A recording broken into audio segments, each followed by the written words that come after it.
అచ్చ తెలుగు కథలు వినడానికి విచ్చేసిన శ్రోతలందరికీ మీ కృష్ణమ్మ కథలు ఛానల్ తరపున స్వాగతం, సుస్వాగతం. ఈ వీడియోలో మీరు శ్రీ కామిశెట్టి చంద్రమౌళి గారి కథ టీచరమ్మ రెండవ భాగాన్ని వినబోతున్నారు. మొదటి భాగం వినని శ్రోతల కోసం డిస్క్రిప్షన్లో మొదటి భాగం లింక్ ఇవ్వడం జరిగింది. ఇహ కథలోకి వెళ్ళిపోదామా? అప్పటికే బడికి రోజూ వచ్చే పిల్లలను బాగా మచ్చిక చేసుకుని ఉండడంతో వాళ్ల సహాయంతో ఊర్లోకి వెళ్ళి ఇంటింటి దగ్గర బడికి రాని పిల్లలను కలిసి వాళ్ల తల్లిదండ్రులను ఒప్పించి బడికి రప్పించుకోగలిగాను.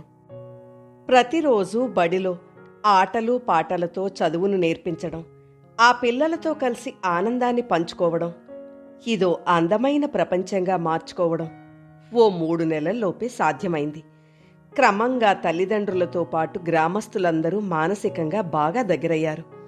పిల్లలతో కలిసి నేను ఆడడం, పాడడం, నెమ్మదిగా పాఠాలను నేర్పడం, ఇలా క్రమంగా పిల్లలందరూ బడి పట్ల ఎంతో ప్రేమను పెంచుకునేలా చేయడంలో సఫలమయ్యాను. ఒక చిన్న పూల తోట, పిల్లలకు ఆడుకునేందుకు 4 ట్రాక్టర్ల ఇసుక, బడికి ఫెన్సింగ్ వేయించడం మొదలైన పనుల్లో గ్రామస్తుల సహకారం లభించడం మరింత ప్రోత్సాహకరంగా మారింది. మన సంకల్పం మంచిదైతే గమ్యాన్ని చేరడంలో సమాజం మనకు తప్పక సహకరిస్తుందని మెల్లగా అర్థమైంది. అంతకుముందు వారి మధ్య పచ్చగడ్డి వేస్తే భగ్గుమనే స్థాయిలో రాజకీయ శత్రుత్వం ఉన్న మోహన్ రెడ్డి గారు, రామిరెడ్డి గారు ఇద్దరూ బడి విషయంలో మాత్రం నాకు చాలా సహాయం చేశారు. బడి ఆవరణలో 4 టెంకాయ చెట్లు నాటించారు. బడిలో జరిగే ప్రతి వేడుకలో గ్రామంలోని ప్రజలందరూ ఎంతో సంతోషంగా పాల్గొనేవాళ్లు. ఇదిలా ఉండగానే నేను డ్యూటీలో చేరిన 2వ సంవత్సరం ఎండాకాలం సెలవుల తర్వాత తిరిగి బడి ప్రారంభమైన 4వ రోజున 5వ తరగతి ఉమాదేవి చెయ్యి పట్టుకొని బుడిబుడి నడకతో బొద్దుగా ముద్దొచ్చే 4.5 ఏళ్ల చిన్నారి మణికంఠ స్వర్గంలాంటి బడిలోనికి దైవంలా అడుగుపెట్టాడు. ముసిముసి నవ్వులతో చిట్టి చేతులు ఊపుకుంటూ ముద్దు ముద్దుగా మాటలను దొర్లిస్తూ స్కూలంతా సందడి చేశాడు. కొత్త పాత అనే తేడా లేకుండా అందరు పిల్లలతో ఇట్టే కలిసిపోయి హాయిగా ఆడుకోవడం చూసి నాకు ముచ్చటేసింది. కాసేపటి తర్వాత వాడిని 2 చేతులతో పైకెత్తి పట్టుకొని బుగ్గల మీద ముద్దు పెట్టేశాను. పిల్లలందరూ ఆనందంతో పరవశించిపోయారు. వాణ్ణి అలాగే ఎత్తి పట్టుకొని టేబుల్ మీద కూర్చోబెట్టాను. మహారాజులా టీవీగా కూర్చొని ముఖం నిండా నవ్వు పులుముకొని పిల్లలందర్నీ కళ్లతోనే పలకరిస్తున్నాడు. ఏం తిన్నావు నాన్న? వాత్సల్యంతో అడిగాను. అమ్మ మమ్ము పెట్టింది, బొజ్జ నిండా తిన్నాను అంటూ చిట్టి చేతులతో తాను వేసుకున్న ఆకుపచ్చ రంగు టీషర్ట్ను పైకెత్తి గుండ్రంగా ముందుకొచ్చిన చిరుబొజ్జను చూపించాడు. నాకు నవ్వు ఆగలేదు. వాడు నవ్వేశాడు. పిల్లలందరూ గట్టిగా నవ్వుతుంటే కొద్దిగా చిన్నబుచ్చుకున్నాడు. కళ్లతోనే వారించాను పిల్లలను ఇక చాలని. మా బడికొస్తావా? లాలనగా అడిగాను. ఓ వస్తాను, ఆడుకోవచ్చు కదా అక్క వాళ్ళతో, ముద్దు ముద్దుగా బదులిచ్చాడు తలను చిన్నగా పంకిస్తూ. నీ పేరేంటి? మణికంఠ. నా పేలు. నీ పేలు? చిలిపిగా బదులిచ్చాడు. నా పేరు టీచరమ్మ. కళ్లలో కళ్ళు పెట్టి మురిపెంగా చూశాను. తీతలమ్మ తీతలమ్మ. ఏదో తెలియని ఆనందం వాడి చిన్ని గొంతుకలో. ఏయ్, తీతలమ్మ కాదు, టీచరమ్మ. పిల్లలు వాడిని గదమాయించారు. ఓ సరేలే మణికంఠ, తీతలమ్మేలే. వాడిని సపోర్ట్ చేశాను. ముఖం నిండా ఆనందం పులుముకున్నాడు. ఏం మమ్ము తిన్నావు నాన్నా? మళ్ళీ అడిగాను రెండోసారి. ఉప్మా మమ్ము. నువ్వేం తిన్నావు? ఈసారి వాడే ఎదురు ప్రశ్నించాడు. నాకెవరు పెడతారు చెప్పు? నేనేం తినలేదు. కావాలని బొంగమూతి పెట్టి బదులిచ్చాను. అయ్యో, మా ఇంటిలో ఉప్మా అయిపోయింది, లేప్తెత్తాలే, ఏసొద్దు అనునయిస్తున్నట్టు చెప్పాడు గుండ్రంగా తలూపుతూ. ఠక్కున దూసుకొచ్చిన వాడి సమాధానం వెనుక ఉన్న గొప్ప మనసు, అమాయకమైన మాటలు నన్ను కట్టిపడేశాయి. మెత్తటి కుడిబుగ్గ మీద గట్టిగా ఓ ముద్దిచ్చాను. రెండు చిన్ని చేతులతో నా ముఖాన్ని పూర్తిగా తడిమేశాడు. అలా ఓ వారం రోజుల్లో నాకు వాడితో అనుబంధం బలపడిపోయింది. ప్రతిరోజు స్కూలుకు పిల్లలతో వచ్చేసి మధ్యాహ్నం వరకు ఇక్కడే గడిపి భోజనం వేళకు ఇంటికెళ్ళిపోయేవాడు. ఎప్పుడైనా వాడు బడికి రాకపోతే ఆ రోజు నాకేదో వెలితిగా అనిపించేది. 1-2 సార్లు జ్వరం లేక మరేదైనా ఇబ్బందులొచ్చినప్పుడు వాడు రాలేకపోతే నేనే వాళ్ళింటికి వెళ్ళి చూసొచ్చేదాన్ని. ఆ సమయంలో కూడా వాడు, "మా తీతలమ్మొచ్చింది, కాపీ ఈమా" అంటూ వాళ్ళమ్మని అడిగినప్పుడు నాకెందుకో వాడికి నాకు ఏ జన్మ సంబంధమో అనిపించేది. పిల్లలకు పాఠం చెబుతున్నంతసేపు వాడు కూడా ఏదో పెద్ద అర్థమవుతున్నట్టు నా ముఖంలోనికి సూటిగా చూసేవాడు. ఆ క్షణంలో నాకు వాడి చిన్ని కళ్లలో చిలిపితనంతో కూడిన ఏదో అనిర్వచనీయమైన దైవత్వం గోచరించేది. మనసంతా తెలియని ఆనందం నిండిపోయేది. ఇంటర్వెల్ సమయంలోనూ, మధ్యాహ్నం భోజనం చేసిన తర్వాత ఖాళీ సమయంలోనూ వాడితో హాయిగా ఎన్నో ముచ్చట్లు చెప్పుకునేదాన్ని. ఆ చిన్నారి సాంగత్యంలో కాలమే తెలిసేది కాదు. ముద్దు ముద్దు మాటలతో, చిలిపి అల్లరితో వాడు చేసే పనులు నా జీవితంలోని శూన్యతను చాలా వరకు తగ్గించి వేశాయి. ఇదిలా ఉండగా ఒకరోజు నేను ఉదయమే స్కూలుకు వస్తుండగా దారిలో వాళ్ళ నాన్న, పెదనాన్న ఇద్దరూ హడావుడిగా నడుచుకుంటూ దగ్గరకొచ్చారు. వాళ్ల ముఖాలలో తీవ్రమైన ఆందోళన, భయం ప్రస్ఫుటమవుతోంది. "టీచరమ్మా, మన మణికంఠను నిన్న సాయంత్రం ఏమైనా చూశారా?" ఆదుర్దాగా అడిగాడు వాళ్ళ నాన్న. "లేదే, ఏ?" అన్నా. "మణికంఠ గురించి అడుగుతున్నారు. వాడెక్కడికెళ్తాడు ఇల్లొదిలేసి?" కాస్త హైరానా పడిపోయాను. నిన్న ఊరిలో రామస్వామి గుడి దగ్గర జయన్న కూతురు పెండ్లి జరుగుతూ ఉండే గదా. మేమంతా ఆ పెండ్లికి పందిట్లోనే ఉంటివి. పిల్లోడు అక్కడక్కడే మిగతా పిల్లలతో ఆడుకుంటా ఉండే. పెండ్లి భోజనాలైనాక ఇంటికొచ్చిన ఓ అర్ధగంట అయిన తర్వాత పిల్లోని కోసం వాళ్ళమ్మ అడిగితే, "వత్తాళ్లే, టీచరమ్మ ఇంటికేమన్నా పోయింటాళ్లే" అనుకుంటివి. ఎంతసేపటికి రాకపోతే పక్కింటి సురేష్ను మీ ఇంటికి పంపిస్తే వాడొచ్చి చూసుకుని మీరు కూడా ఇంట్లో లేరని, ఒంట్లో నలతగా ఉంటే టౌన్లో ఏదో ఆసుపత్రికి పోయినారని మీ పక్కింటోళ్ళు చెప్పినారని అనేసరికి మాకు భయం వేసి పిల్లోని కోసం వెదగటం మొదలు పెడితిమి. యాడ చూసినా కనిపించడం లేదమ్మా. ఉండే ఒక్క కొడుకు ఏమైపోయినాడో. కళ్లలో నీటి పొర కమ్మేస్తుండగా వణుకుతున్న గొంతుకతో బదులిచ్చాడు మణికంఠ వాళ్ళ నాన్న. ఒక్కసారిగా కాళ్ల క్రింద నేల కదిలిపోయినట్లయింది నాకు. శరీరమంతా కంపించడం తెలుస్తూనే ఉంది. మనసంతా ఏదో తెలియని భయం చోటు చేసుకుంది. అయ్యో, 3 రోజుల నుండి విపరీతంగా తలనొప్పి వస్తుంటే తట్టుకోలేక నేను నిన్నటి రోజున పొద్దున బస్కే టౌన్కు పోయి ఆసుపత్రిలో డాక్టర్ను కలిసి టెస్టులు అవి చేయించుకునేసరికి రాత్రి 8 గంటలైతే మళ్ళీ ఆ టైంలో ఇంత దూరం వెనక్కి రాలేక మా స్నేహితురాలింట్లోనే ఉండి ఉదయం బస్సుకు వచ్చేశాను. ఇంతకు బాబు కోసం బాగా వెతికారా? పెండ్లికొచ్చిన వాళ్ళెవరి వెంట ఏవైనా ఊరికెళ్ళుంటాడా? కాస్త అనుమానంగా అడిగాను. "లేదు టీచరమ్మా, పెండ్లికి కూడా పెద్దగా పక్క ఊర్ల నుంచి ఎవరూ రాలేదు. వచ్చిన వాళ్ళు కూడా వీడికంత అలవాటు లేని వాళ్లే. వాళ్ల వెంట వెళ్ళిపోయే అవకాశమే లేదు" నిరాశగా చెప్పాడు మణికంఠ వాళ్ల పెదనాన్న. "మరెక్కడికెళ్ళుంటాడు?" ఆందోళన మొదలైంది నా మనసులో. "ఏమో, చూద్దాం. పోలీసులకు చెప్తే ఫలితం ఏమన్నా ఉంటుందో" అనుకుంటూ అక్కడి నుంచి కదిలిపోయారిద్దరూ నెమ్మదిగా అడుగులేసుకుంటూ. స్కూలుకు వచ్చానన్న మాటే కాని ఆ రోజు నాతో పాటు పిల్లలందరూ కూడా బాగా డల్గా ఉండిపోయారు. మాట్లాడిన ఆ కొంచెం సేపు కూడా చిన్నారి మణికంఠ ఎక్కడికెళ్ళుంటాడో అనే విషయంపైనే చర్చలు సాగాయి. సాయంత్రానికి ఏదో స్కూల్ అయిందనిపించి చివరి గంట కొట్టించాను. మామూలుగా సంతోషంగా కేకలేస్తూ పరుగులు పెట్టే పిల్లలు కూడా స్తబ్దంగా, మౌనంగా ఇంటిదారి పట్టారు. ఇంటికి తిరిగొచ్చిన నాకు ఆ పూట వంట కూడా చేసుకోవాలనిపించలేదు. సాయంత్రం నుండి ఏదో పరాకుగా అనిపించింది మనసుకు. చిన్నారి ఆచూకీ త్వరగా తెలియాలంటూ కనిపించని దేవుణ్ణి కన్నీళ్లతో ప్రార్థించాను. రాత్రికి కేవలం కాసిన్ని మంచినీళ్లు తాగేసి పడుకున్నానన్న మాటే కాని దాదాపు 12:30 గంటల వరకు నిద్ర పట్టనే లేదు. ఏ తెల్లవారుజామునో మాగన్నుగా నిద్ర పట్టేసింది. చిన్నారి మణికంఠ మరుసటి రోజు కూడా రాలేదు. నాతో పాటు పిల్లలు కూడా చాలా బాధపడ్డారు. 2 రోజులైనా దొరకని చిన్నారి మణికంఠ ఆచూకీ కోసం.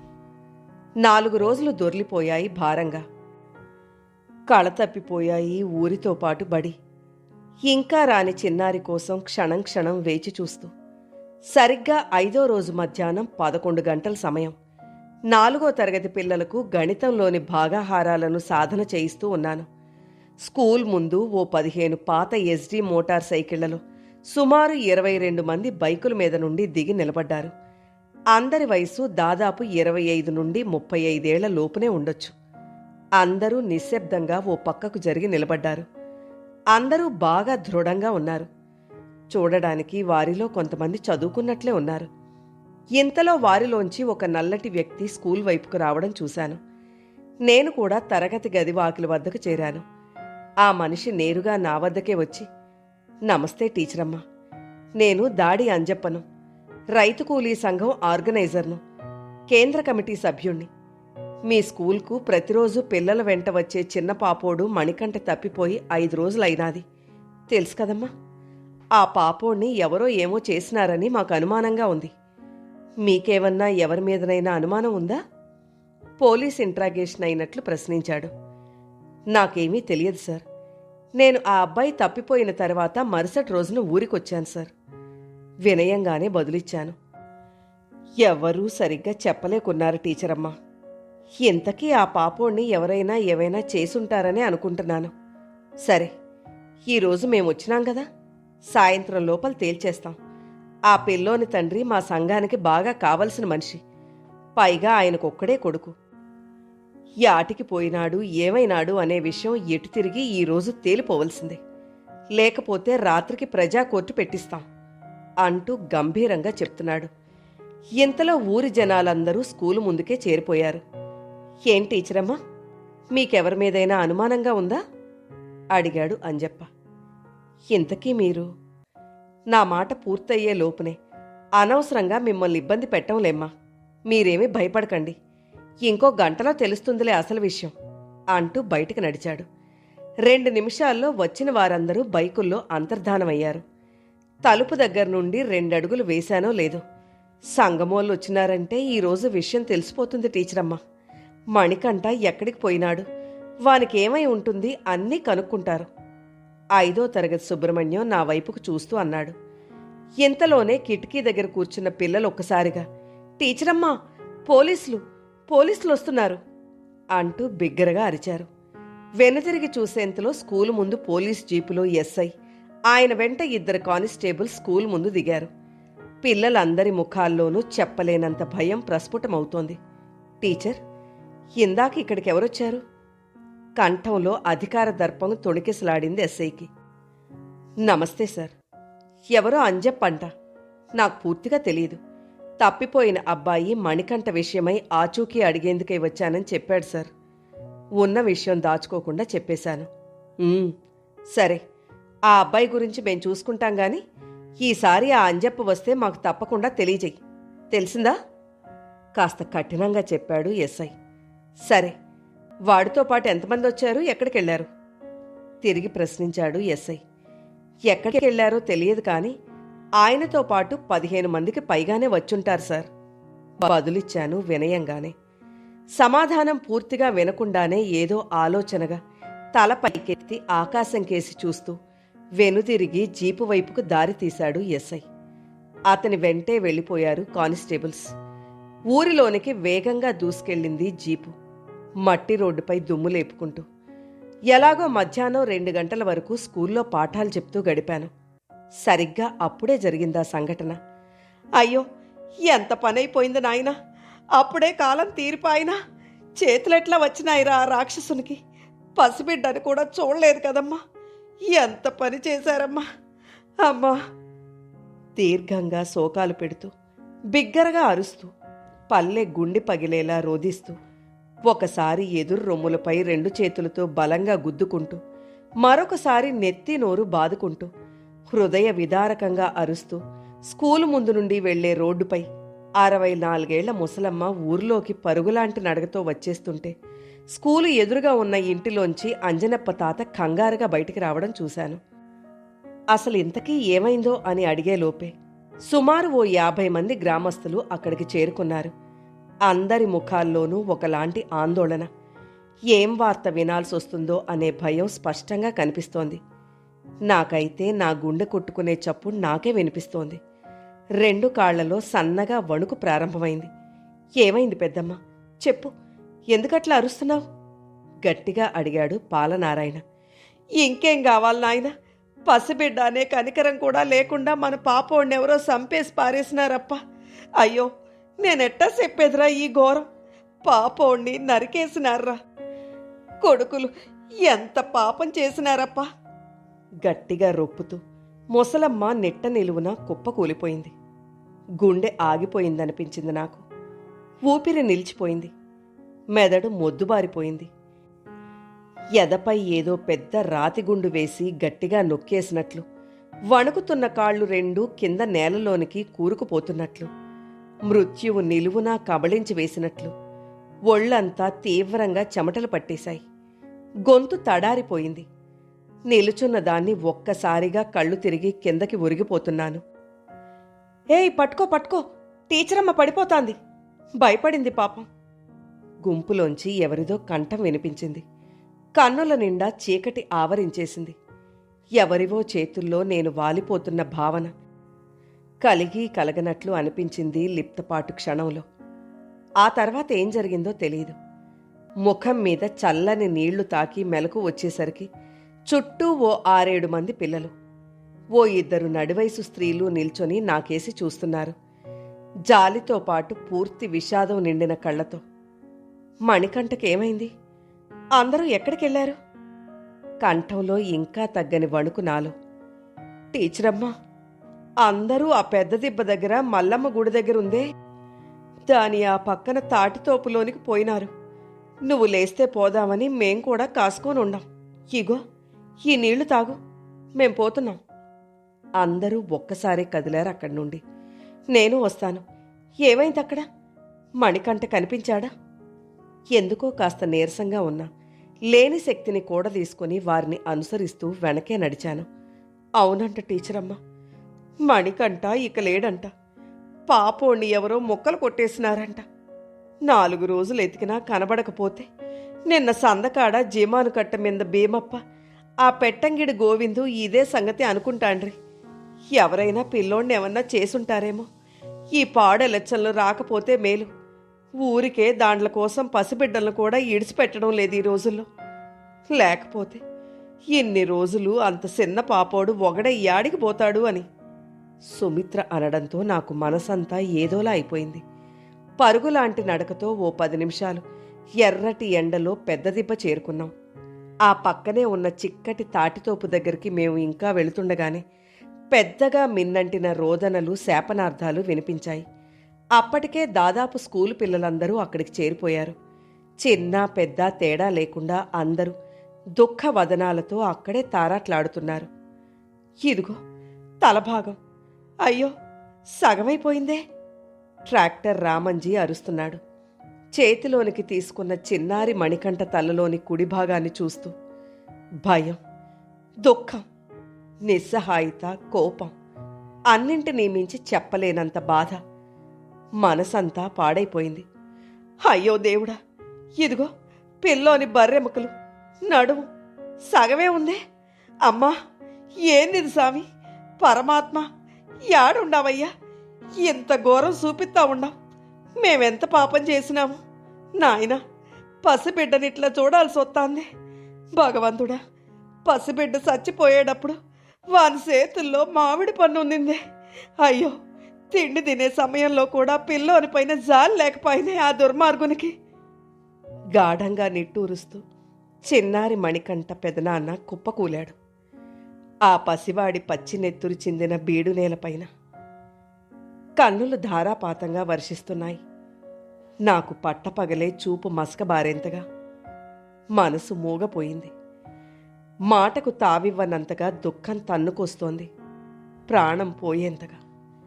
మణి, మణి, నాయన యాటికి పోయినావప్ప? అమ్మని ఇడిచిపెట్టి. ఏది నా కొడుకు ఆడుండాడు? చూపియండి, నాకు నా కొడుకు కావాలా. ఏది, ఎవరు మాట్లాడరా? యా నా కొడుకులు చేసినారప్ప ఇంత పని? నాయన 2 ముక్కలైపోయినావా? అంత కసి ఉంటే నన్ను చంపాల్సింది. నా బిడ్డ ఎవరికి ఏం చేసినాడప్పా? అన్యాయంగా చంపేసినారే. నాకిప్పుడు నా బిడ్డ నాకు కావాలా? తెచ్చియండ్రా. కన్న కడుపుపై పిడికిళ్ళు బిగించి బలంగా గుద్దుకుంటూ, పిచ్చి పట్టిన దానిలా ఊగిపోతూ, కడుపు కోతతో కుమిలిపోతూ ఆ తల్లి పడుతున్న వేదన చూడలేక 3-4 ఆడవాళ్లు ఆమెను గట్టిగా పట్టుకున్నా విడిపించుకొని బావగారి చేతుల్లోంచి తన బిడ్డ తలభాగాన్ని లాక్కునేసి గుండెల కద్దుకొని కన్నీటి సంద్రమైందా తల్లి. ఆ తల్లి పడుతున్న హృదయ విదారకమైన బాధను చూడలేక అందరూ కంటతడి పెట్టుకున్నారు. ఇంతలో అక్కడికి చేరుకున్న తండ్రి ఆ దృశ్యాన్ని చూసి చేష్టలుడికి అలాగే నిలుచుండిపోయాడు. ఉన్న ఒక్కగానొక్క కొడుకు ఈ రకంగా రాక్షస రాజకీయాలకు బలి అయి కళ్ళెదుటే ముక్కలై కనిపిస్తుంటే ఆయన గుండె పగిలిపోయేలా ఏడ్చాడు. ఎందరు సముదాయించినా కన్న శోకం తీరేది కాదు కదా. ఆ నిర్జన ప్రాంతంలో 4 రోజుల పాటు తిరిగిన అడవి జంతువులు తినేయగా అక్కడక్కడా మిగిలిపడి ఉన్న చిన్నారి శరీర భాగాలన్నీ మూట కట్టుకొని గ్రామంలోనికి బయలుదేరారు వాళ్ళంతా. నేనిక అక్కడ ఉండలేక ఇంటికి తిరిగొచ్చేశాను. ఆ తర్వాత సరిగ్గా ఒక 15 రోజుల తర్వాత ఊర్లో 2 గడ్డివాములు, 3 కంది కల్లాలు దగ్ధమయ్యాయి. ఆరని ఆ చిచ్చు ఫలితంగా బండికి కట్టేసిన ఓ ఎద్దును అత్యంత ఘోరంగా నరికేశారు. పట్టు పురుగులకు మేతగా వాడే మల్బరీ పంటకు రాత్రికి రాత్రి విషం పిచికారీ చేసి పైశాచికంగా పట్టుపురుగులను కూడా చంపేశారు. ఒకరినొకరు దారుణంగా ఆర్థికంగా దెబ్బ కొట్టాలనే తలంపుతో పురుగుల కంటే హీనమైన అమానుషత్వాన్ని ప్రదర్శించారు. చివరికి ప్రత్యర్థుల దాడిలో ఓ 45 ఏళ్ల మనిషిపై వేట కొడవళ్లతోనూ బల్లెంతోనూ దాడి చేసి హత్యాయత్నం కూడా చేసుకున్నారు. పండిన పంటలు మూగజీవాలే కాకుండా సాటి మనుషులపై కూడా చల్లారని ఆ విద్వేషాగ్ని ఫలితంగా సాగుతున్న విశృంఖల హింసాకాండను చూసి మనసు ఒకవైపు తట్టుకోలేకపోతున్న సమయంలో గ్రామంలోని కొంతమంది యువకులు కొన్ని రోజుల పాటు బడిని మూసేయాలని నాపై తీవ్రంగా ఒత్తిడి చేశారు. అధికారులు సైతం 1-2 సార్లు ఆఫీసుకు పిలిపించుకొని స్కూల్లోని మిగతా పిల్లల రక్షణ పట్ల అప్రమత్తంగా ఉండాలని చెప్పారు. ఒకవేళ గ్రామ కక్షలకు స్కూలు పిల్లలు బలైతే చాలా తీవ్రమైన ఇబ్బందులు వస్తాయని హెచ్చరించారు. అయినా నేను వినకుండా స్కూల్ను నడిపేందుకే ఇష్టపడ్డాను. కనీసం స్కూలుకు వచ్చే పిల్లలకు నా చేతనైనంతలో సరైన విద్యాబుద్ధులను నేర్పాలని, హింస ప్రతిహింసల మధ్య మనిషి ఏమి కోల్పోతున్నాడో తెలియచెప్పేవారు లేక ఆ మారుమూల గ్రామం రాక్షసత్వానికి చిరునామాగా మారిపోయిందని, నా ప్రాణం పోయినా సరే ఆ స్కూలు పిల్లలకు మంచి చెడులను తెలియచెప్పి మార్పును తీసుకురావాలని గట్టిగా మనసులో నిర్ణయించుకున్నాను. కాలగమనంలో తమ పిల్లలు ఇంటి దగ్గర ఉండడం కంటే స్కూల్లోనే ప్రశాంతంగా ఉంటారని నేను భావించడంలోని అంతరార్థం ఆలస్యంగానైనా పెద్దలకు అర్థమైంది. అలా మరో 1 వారం రోజులు దాటిపోయాయి. అయినా పల్లె ఇంకా కోలుకోనే లేదు. ఆ దుఃఖం నుండి పెద్దవాళ్ల ముఖాల్లో అపరాధ భావన, పిల్లల ముఖాల్లో తెలియని భయం, చిన్నారి స్నేహితుణ్ణి కోల్పోయామనే బాధ. నరకం అంటే అదే. నాకైతే తీతలమ్మా, ఇదిగో నీకోసం తెత్తన్నా చూడు, మిరపకాయ వదులు అంటూ పొట్టి షర్టు జేబులోంచి తన చిట్టి చేతులతో ప్రేమగా నోటికి అందించిన చిన్నారి మణికంఠ రూపమే గుర్తుకొస్తోంది. కన్నీళ్లు ఆగడం లేదు. అక్కడికి పిల్లలు చూస్తారనే ఆలోచనతో కంట్రోల్ చేసుకుందామన్నా ఆగడం లేదు. కన్న తల్లిని కాకపోయినా ఆ పసివాడి ప్రేమను పొందిన టీచరమ్మగా నా మనసులో కొడుకు స్థానం వాడికిచ్చేశాను. ఆ చిన్నారి గుర్తుగా స్కూలు ఆవరణంలోనే ఒక మామిడి మొక్కను పిల్లలతో కలిసి నాటాను. అప్పటి నుండి ప్రతి సంవత్సరం ప్రతి క్లాసులో 2 చిన్నారులకు దుస్తులు, పుస్తకాలను మణికంఠ పేరిట నేనే ఇవ్వాలని నిర్ణయించుకున్నాను సార్. గతాన్ని తవ్వి గుండెలోని జ్ఞాపకాలను మళ్లీ గుర్తు చేసుకొని ఉబికి వస్తున్న కన్నీళ్లను ఆపుకునేందుకు వృధా ప్రయత్నం చేస్తూ వెక్కి వెక్కి ఏడుస్తున్న టీచరమ్మ మనసును అంతగా ఆక్రమించిన చిన్నారి మణికంఠ ప్రేమను అర్థం చేసుకోగలిగాడు మురళి. ఆ క్షణం టీచరమ్మ మనసులో పిల్లల పట్ల ఉన్న అవ్యాజ్యమైన అనురాగాన్ని దర్శించగలిగాడు. టీచర్గా మెరుగైన ఆలోచనా విధానంలో తాను ఒక మెట్టు పైకెక్కినట్లు అనిపించింది మురళికి. I don't want your explanation anymore teacher. Just do what I say. అనవసరంగా లేని తలనొప్పులు తెచ్చుకోవద్దు మీరు. అదంతా వాళ్లే చూసుకుంటారు. మీకెందుకు? ఆ సర్టిఫికెట్ ఇచ్చేసి హాయిగా మీ పని మీరు చూసుకోండి. మళ్ళీ ఈ విషయం నా వరకు రానివ్వకండి. కాస్త కర్కశంగా అధికారం ధ్వనించింది డిఈఓ గారి గొంతులో. సారీ సార్, పిల్లల సెక్యూరిటీ నాకు ముఖ్యం. ఈ విషయంలో రాజీ పడలేను. దయచేసి ఈ తప్పును నాతో చేయించాలని ప్రయత్నించకండి. అధికారంతోనో మరో రకంగానో నన్ను ఇబ్బంది పెట్టి వాళ్ళు ఆ సర్టిఫికెట్ పొందాలనుకుంటే మాత్రం ఆ పాపం నేను చేయను. టీచరమ్మ కంఠంలో నిజాయితీ, స్థిర నిశ్చయం ప్రతిధ్వనించాయి గది బయట వరండాలో నించుని వింటున్న మురళికి. సాలోచనగా చూశాడు శారద టీచర్ వైపుకు. స్కూల్ కాంపౌండ్లో కొత్తగా నిర్మాణంలో ఉన్న అదనపు గదుల బిల్డింగ్ వైపుకు తలెత్తి చూపించిందామె. స్కూల్ ఎకడమిక్స్తో పాటు అడ్మినిస్ట్రేషన్ విషయాలు చక్కగా నిర్వహిస్తారనే పేరు మీకు డిపార్ట్మెంట్లో ఉంది. అలాంటప్పుడు ఈ బిల్డింగ్ కంప్లీషన్ సర్టిఫికెట్ ఇవ్వడంలో మీకేం ఇబ్బంది ఉందో నాకు అర్థం కావడం లేదు. హెడ్ మాస్టర్గా అది మీ బాధ్యత, గుర్తుంచుకోండి. హెచ్చరిస్తున్నట్లు పలికారు డిఈఓ. కాదనడం లేదు సార్, కానీ ఆ బిల్డింగ్ ఒక్కసారి చూశారు కదా, మీరే గుండెల మీద చెయ్యేసుకొని చెప్పండి. పసిబిడ్డల జీవితాలతో మనం చెలగాటం ఆడడం ఎంత పాపం సార్. పేరుకే కొత్త బిల్డింగ్ అది. సీలింగ్ చూస్తే భయం వేస్తోంది. అది ఎంత నాసిరకంగా కట్టేశారు. డబ్బుకు ఆశపడి జీవితాలతో ఆడుకుంటామా సార్? నేను ఆ సీలింగ్ వేసేటప్పుడే ఆ కాంట్రాక్టర్ దస్తగిరి గారికి గట్టిగా చెప్పాను, steel rod gauging specified terms ప్రకారం మాత్రమే వేయమని. అప్పుడు మాత్రం సరే అని చెప్పి తర్వాత అసలు పట్టించుకోకుండా తక్కువ గేజింగ్ వేయడం, సిమెంట్ శాండ్ రేషియో అసలు లెక్క చేయకపోవడం.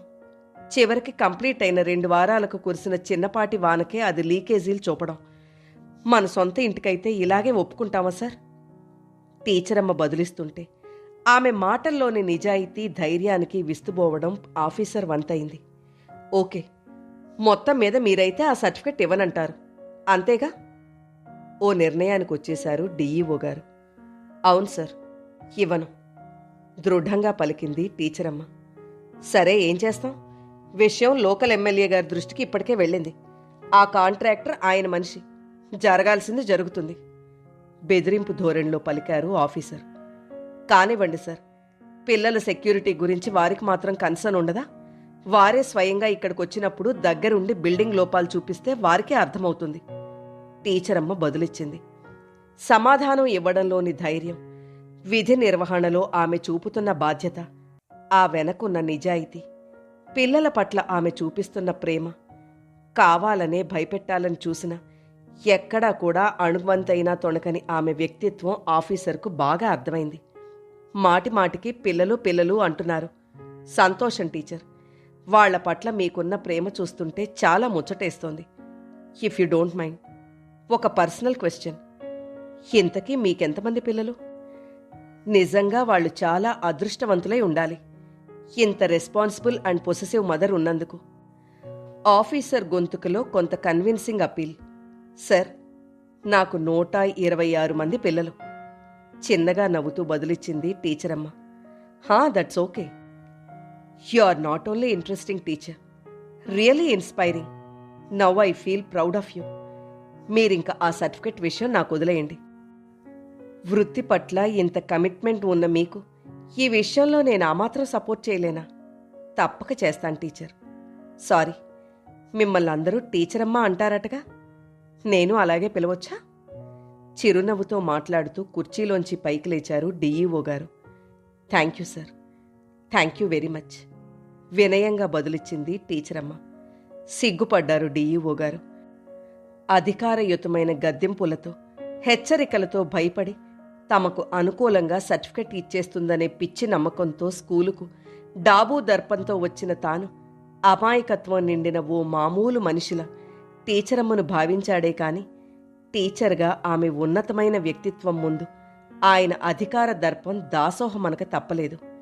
నిస్వార్థమైన స్వచ్ఛమైన గురుస్థానం ముందు ఎంతటి అధికార పీఠమైనా తలొంచక తప్పదనే సత్యాన్ని ఆయన గ్రహించాడు. ప్రేమామృతమైన టీచరమ్మ మాటల వెనక ఆమెకు ఆ వృత్తి పట్ల ఉన్న గౌరవాన్ని చూసి ఆయన ముగ్ధుడయ్యారు. ఆ ఎమ్మెల్యే మనుషులు గాని, ఆ కాంట్రాక్టర్ గాని మళ్ళీ ఈ విషయమై మీ దగ్గరకొస్తే వాళ్ళని నేరుగా నన్నే కలవమని చెప్పండి. ఏం పర్వాలేదు. I will sort out the issue. వెళ్ళొస్తాను టీచరమ్మ. Thanks for your nice coffee and wise decision. వరండా మెట్లు దిగి కారు డోర్ తెరిచి అందులో కూర్చుంటూ చిరునవ్వుతో చెప్పారు ఆఫీసర్.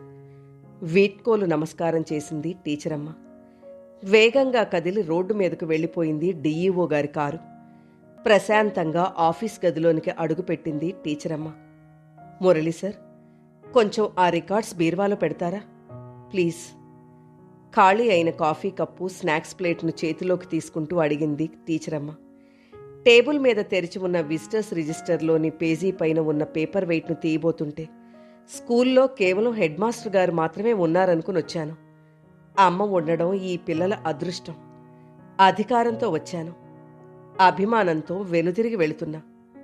థ్యాంక్ యూ మదర్ అని వ్రాసి ఉన్న వాక్యం కింద డిఈఓ గారి సంతకం ఆకుపచ్చ రంగులో మెరుస్తోంది. నిజాయితీ, ధైర్యం, ప్రేమ కలబోసిన వ్యక్తిత్వం తన కళ్ల ముందే మూర్తీభవించి ఉండడం గ్రహించి మురళి ఒక్క క్షణం ఆనందంతో పొంగిపోయాడు. ఓ 2 రోజుల తర్వాత కాంట్రాక్టర్ దస్తగిరి స్వయంగా తానే నిలబడి క్రొత్త భవనపు సీలింగ్ మొత్తం కూలీలతో తీసేయించి వారం తిరిగేలోపే మళ్లీ నాణ్యమైన నిర్మాణం పూర్తి చేయడం చూసిన మురళికి ఒక టీచర్కు తన వృత్తిపై ఉండే నిబద్ధత పట్ల నమ్మకం మరింత బలపడింది.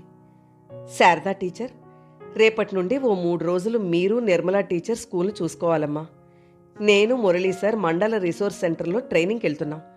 పిల్లలకి ఏ ఇబ్బందులు లేకుండా చూసుకోండమ్మా. టీచరమ్మ గొంతులో కొంత ఉత్సాహం, మరికొంత ఆదుర్ద. ఏం టీచరమ్మా, అయితే మాకు ట్రైనింగ్ లేనట్టేగా? అమ్మయ్యా, బ్రతికిపోయాం. నిర్మలా టీచర్ యథాలాపంగా బయటకే అనేసింది.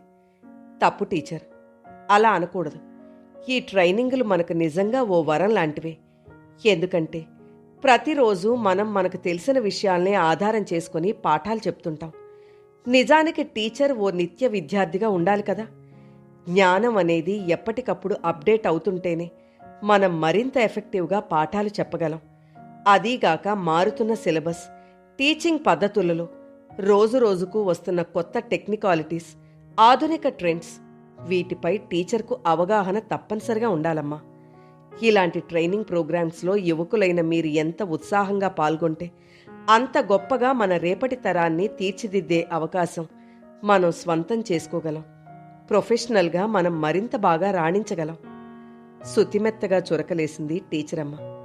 సారీ టీచరమ్మ, నా ఉద్దేశం అది కాదు. ఏదో అలా అనేశానంతే. నాలిక కరుచుకుంది నిర్మలా టీచర్. మురళీ సార్, రేపటి ఉదయం సరిగ్గా 9:30 గంటలకు రిసోర్స్ సెంటర్కు వచ్చేయండి. వీలైతే మీకు తెలిసిన ఏవైనా కొన్ని మంచి విషయాలను మన కొలీగ్స్తో పంచుకుందాం. ట్రైనింగ్ ప్రోగ్రాంలో మన స్కూల్ పేరు మొదటి స్థానంలో ఉండాలి సార్. యువకులు, మంచి విద్యావంతులు మీలాంటి వాళ్లే ఇలాంటి ప్రోగ్రామ్స్లో ముందుండి మాలాంటి సీనియర్స్కు ఉత్సాహాన్నివ్వాలి. సరేనా? ఇదిగో డ్యూటీ రిలీవింగ్ సర్టిఫికెట్. మీద పడుతున్న వయస్సును త్రోసిరాజని కళ్లల్లో కాంతులు మరింతగా ప్రకాశిస్తుంటే టీచరమ్మ మాటలు మంత్రాల్లా పనిచేశాయి మురళి మనసుపై. ఎప్పుడెప్పుడు తెల్లవారుతుందా అని మరుసటి రోజు ఉదయభానుడి కోసం ఎదురు చూసేలా చేశాయి. ముందుగా అనుకున్నట్లే రిజిస్ట్రేషన్ అనంతరం ఉదయం 10 గంటలకు ఇన్ సర్వీస్ ట్రైనింగ్ ప్రారంభమైంది. పసుపు పచ్చని చీరలో టీచరమ్మ ముందు వరుసలో కూర్చొని రిసోర్స్ పర్సన్ చెప్పే విషయాలను ఎంతో ఏకాగ్రతతో నోట్ చేసుకుంటోంది. రిసోర్స్ పర్సన్ చంద్ర ఆధునిక మూల్యాంకన పద్ధతుల గురించి వివరిస్తున్నాడు. మధ్య మధ్యలో టీచర్స్తో ఇంటరాక్ట్ అవుతున్నాడు. ప్రక్కనే కూర్చొని ఉన్న కోర్స్ కోఆర్డినేటర్ గరుడాద్రిరావు గంభీరంగా చర్చలను ఫాలో అప్ చేస్తున్నాడు. అసలు ఈ పనికిమాలిన ట్రైనింగులతో విలువైన కాలాన్నంతా వేస్ట్ చేస్తున్నారు కదయ్యా. మనమంతా ఇలాగే చదువుకొని వచ్చామా? ఏ మనకు చదువులు రాలేదా? మనం బతకడం లేదా? రోజు రోజుకు ఒక పద్ధతి తీసుకొచ్చి అయ్యవార్లను తికమక పెట్టి పిల్లలకి ఏం చెప్తున్నామో ఎలా చెప్తున్నామో కూడా తెలియని గందరగోళం చేసేస్తున్నారు కదయ్యా. మంచి ట్రైనింగులు వచ్చినాయి. బిగ్గరగా వినిపించింది ఒక స్వరం. అందరూ అటువైపు చూశారు కాస్త అయోమయంగా. గోడవారగా చేరగిలిబడి కాళ్ళు 2 బార జాపుకొని భారీ కాయాన్ని విసిరేసుకుని కూర్చున్న సీనియర్ టీచర్ గురుమూర్తి గారి గంభీరమైన స్వరం అది. రిసోర్స్ పర్సన్ చంద్రానికి నోట మాట రాలేదు. అసలు ఏమని బదులివ్వాలో ఒక్క క్షణం అర్థం కాలేదు. కూర్చున్న అందరి ముఖాల్లోనికి ప్రశ్నార్థకంగా చూశాడు. అదే భావం ఇంకెవరిలోనైనా కనబడుతుందేమోనని. ఎవరూ మాట్లాడలేదు. అసలు ఈ ట్రైనింగ్లన్నీ మాలాంటి ముసలాళ్ళకి ఎందుకు అని నా అభిప్రాయం సార్. ఏమనుకోవద్దు, మిమ్మల్ని నేనేమీ అనడం లేదు. ఈ కంప్యూటర్ నాలెడ్జి, ఈ టెక్నికల్ లెసన్స్ ఇదంతా మాలాంటోళ్ళకు పెద్ద న్యూసెన్స్. మీరెంత చెప్పినా మాకు అర్థం కాదు. 29 ఏళ్ల అనుభవం నాది టీచింగ్లో. ఏ విద్యార్థికి ఎలా చెప్తే నేర్చుకుంటాడు, ఎంత నేర్పాలి, ఏం నేర్పాలి అనే అసలైన విషయాలను పక్కన పెట్టి ఏవేవో మూల్యాంకన పద్ధతులంటూ దిక్కుమాలిన వ్యవహారాలను చేర్చి గందరగోళం సృష్టిస్తున్నారు కదయ్యా. సూటిగా యుద్ధానికి దిగేశారు గురుమూర్తి గారు. సార్, అది కాదు. మారుతున్న కాలానికి తగినట్లు కొత్త పద్ధతులను మనం నేర్చుకోకపోతే. రిసోర్స్ పర్సన్ మాట ముగిసే లోపలే, అంటే తరానికి విలువలు మారతాయా సార్? చదువుతో పాటు నేర్పాల్సిన విలువలు అనేకం కలిగి ఉన్న మన సాంప్రదాయ చదువులు, మూల్యాంకన పద్ధతులు ఏ విధంగా పనికిరాకుండా అయిపోయాయో చెప్పకుండా, వాటి వెనుక ఉన్న శాస్త్రీయతను బేరీజ్ వేయకుండా కొత్తదనం పేరుతో ఏవేవో ప్రయోగాలు చేయడం. మేము విద్యారంగంలో ఏదో మార్పులు చేశామని గొప్పలు చెప్పుకోవడానికా? గంభీరమైన కంఠంతో చర్చకు అంకురార్పణ చేశారు గురుమూర్తి గారు. సార్, ఆధునిక పద్ధతులను అనుసరించడం అంటే గుడ్డిగా సాంప్రదాయ పద్ధతులకు స్వస్తి చెప్పమని కాదు కదా. మన తరం టీచర్స్ సర్వీస్లో చేరి కనీసం ఓ 25 ఏళ్లైనా అయ్యుంటుంది. అప్పటి పద్ధతులకు ఇప్పటి పద్ధతులకు తేడా ఉండాలని, మారుతున్న ప్రపంచపు పోకడలను మనం విస్మరిస్తే భావితరాల అవసరాలకు సరిపడే జ్ఞాన సంపదను మనం అందివ్వలేము అనే ఆలోచనతో ప్రభుత్వం ఇలాంటి మంచి కార్యక్రమాలను అనేక వ్యయ ప్రయాసలు కూర్చి నిర్వహిస్తుంటే మనం స్వాగతించాల్సింది పోయి విమర్శిస్తే ఎవరికి ప్రయోజనం చెప్పండి? Digital technology, virtual class room technology వంటి అత్యాధునికమైన సాంకేతిక పరిజ్ఞానం మనకు ఈరోజు అందుబాటులోనికి వస్తుంటే కేవలం ధనవంతుల పిల్లలు మాత్రమే చదివే కార్పొరేట్ విద్యా సంస్థలకు దీటుగా మన పేదవాడి పాఠశాలను కూడా తీర్చిదిద్దేందుకై ప్రభుత్వాలు ఇంత మంచి ట్రైనింగ్ ప్రోగ్రామ్స్ ఏర్పాటు చేస్తుంటే మనమే విమర్శించడం భావ్యమా అని అడుగుతున్నాను. మన జేబుల్లో స్మార్ట్ ఫోన్లు, మన పిల్లల మెదళ్ళలో మాత్రం బంకమట్టి ఉంటే ఎలా సార్? మనం మారాల్సిందే. గట్టిగా బదులిస్తున్న టీచరమ్మను చూసి మిగతా వారందరూ చప్పట్లు కొట్టారు. ఆమెలోని నిజమైన దార్శికురాలిని చూడసాగారు సాటి కొలీగ్స్. నాకు అవార్డులు ఎందుకమ్మా? మీలాంటి యువరక్తం కలిగిన వాళ్లకు ప్రోత్సాహకంగా అవార్డులు, రివార్డులు పనికొస్తాయి. మీరు అప్లై చేసుకోండి. అవసరమైతే నేను ఆఫీస్కు ప్రపోజల్స్ పంపిస్తానులే. చిరునవ్వుతో సున్నితంగా తనకు అవార్డునిచ్చేందుకై వచ్చిన మండల రిసోర్స్ టీం సభ్యురాలు సుజాతను ఉద్దేశించి టీచరమ్మ పలికింది. అది కాదు టీచరమ్మ, మీలాంటి మంచి టీచర్కు అవార్డు రావడం మన జిల్లాకే గర్వకారణం. మీరేమో మరీ మోడెస్ట్గా ఫీల్ అవుతున్నారు. అవతల ఎంఈఓ సార్ కూడా మీ పేరు సిఫారసు చేసి ప్రపోజల్స్ ఫైనలైజ్ చేయమంటున్నారు. అన్నట్టు మీకింకా 5-6 ఏళ్ల సర్వీస్ ఉందిగా. ఈ అవార్డు వల్ల రాబోయే ట్రాన్స్ఫర్ కౌన్సిలింగ్లో మీరు జిల్లా కేంద్రం దగ్గరగా వెళ్లేందుకు ఉపయోగపడుతుంది కదా. ఒక్కసారి ఆలోచించండి ప్లీజ్. సుజాత మాట పూర్తి కాలేదు. ఎక్కడైనా నా డ్యూటీ మారదు కదమ్మా. అందరూ జిల్లా కేంద్రం దగ్గరే పనిచేయాలని అనుకుంటే ఇలాంటి మారుమూల గ్రామాల్లోని పిల్లల భవిష్యత్ ఏమవుతుంది? స్వార్థానికి కొంచెం హద్దులు నిర్ణయించుకొని ఎవరికి వారు మనకు నెల నెలా జీతంతో పాటు ఇంత మంచి జీవితాన్నిచ్చిన పల్లె తల్లిని వదిలిపెట్టకుండా ఎంతో కొంత సేవ చేయగలిగితే మన దేశం తక్కువ సమయంలోనే బాగా అభివృద్ధి చెందే అవకాశాలు లేవంటారా? కొంత ఉద్వేగంగా పలికింది టీచరమ్మ. దేశం పట్ల ఆమెలోని నిజమైన భక్తిని చూసిన అక్కడి టీచర్లందరి ముఖాలు ఒక్క క్షణం చిన్నబోయాయి. ఎంతకాలం ఆమెను కేవలం ఒక సాధారణ టీచర్గానే చూడగలిగారే కాని ఆమె మనసులోని ఇంత గొప్ప బాధ్యతాయుతమైన మహోన్నత వ్యక్తిత్వం వారిని సంభ్రమాశ్చర్యాలకు గురిచేసింది. హిమాలయాలంతటి సమున్నత వ్యక్తిత్వానికి ఏ అవార్డిస్తే సముచితంగా ఉండగలదు? టీచరమ్మా, ఇదిగో ఈ 10 రూపాయలు ఇక్కడ నీళ్ల కొలాయి దగ్గర గ్రౌండ్లో దొరికింది. క్లాస్ రూముల్లో అడిగిరానా? ఎవరిదో ఇచ్చేస్తా ప్లీజ్. నిజాయితీ నిండిన కళ్లతో మనస్ఫూర్తిగా అనుమతిని కోరుతున్న ఆ చిన్నారిని చూసి సుజాత టీచరమ్మ వైపు ప్రశంసాపూర్వకంగా నవ్వింది. ఇదిగో నా అవార్డు ఇదే సుజాతమ్మ. నా పిల్లల్లో మానవీయ విలువలు చెరగనీయకుండా ఈ జీవితంలో రిటైర్ అయ్యే వరకు, అంటే ఇంకా మిగిలిన ఈ 2 ఏళ్ల కాలం పాటు నేను సంతోషంగా పనిచేసేందుకు తగిన ఆరోగ్యం నాకుంటే చాలు. అంతకంటే మరో అవార్డు నాకు అవసరం లేదమ్మా. ఏమీ అనుకోవద్దు ఇలా అంటున్నందుకు. టీచరమ్మ మాటలకు మురళితో సహా టీచర్లందరూ ఆమెకు చేతులెత్తి నమస్కరించారు. కాలం చాలా బలీయమైనది. ప్రపంచాన్ని కండబలంతో జయించాలనుకున్న అలెగ్జాండర్ నుండి బుద్ధిబలంతో జయించాలనుకున్న వివేకానందుడి వరకు అందరినీ తన గర్భంలో దాచేసుకుంది. వారి జ్ఞాపకాలను మాత్రం మనం తలుచుకొని జీవితాలను అర్థవంతంగా గడిపేందుకు ఒకే ఒక్క జన్మను అవకాశంగా ఇచ్చింది. బంధాలు, అనుబంధాలు, విలువలు, ప్రేమ అనే అద్భుతమైన ఆయుధాలతో జీవన పోరాటాన్ని గెలిచేందుకు గురువు అనే శక్తిని మన ముందు ఉంచింది. ఆ గురువు స్థానాన్ని పొందడం నిజంగా మాటల్లో వర్ణించలేనంత గొప్ప అదృష్టం. కాలగమనంలో కన్న తల్లిదండ్రులనైనా మర్చిపోగలమేమో గాని బ్రతుకు నేర్పిన బడిపంతుల్ని ఎప్పటికీ చివరి శ్వాస వరకు మర్చిపోలేం. విద్యను వజ్రాయుధంగా చేతబోని తన నోటి మాటనే తూటాగా మార్చి అజ్ఞానం, సోమరితనం, దుర్మార్గం అనే కనిపించని శత్రువులపై నిరంతరం అలుపెరగని సమరం చేయించే గురువు స్థానం ఎంతటి పవిత్రమైనదో తెలుసుకోవాలంటే ఒక్క టీచరమ్మ జీవితాన్ని అర్థం చేసుకుంటే చాలు. అయినా టీచరమ్మ కూడా రక్తమాంసాలతో తయారైన మనిషేగా. కాలపురుషుడు తాను చాలా బలమైన వాడినని మరొక్కసారి రుజువు చేశాడు.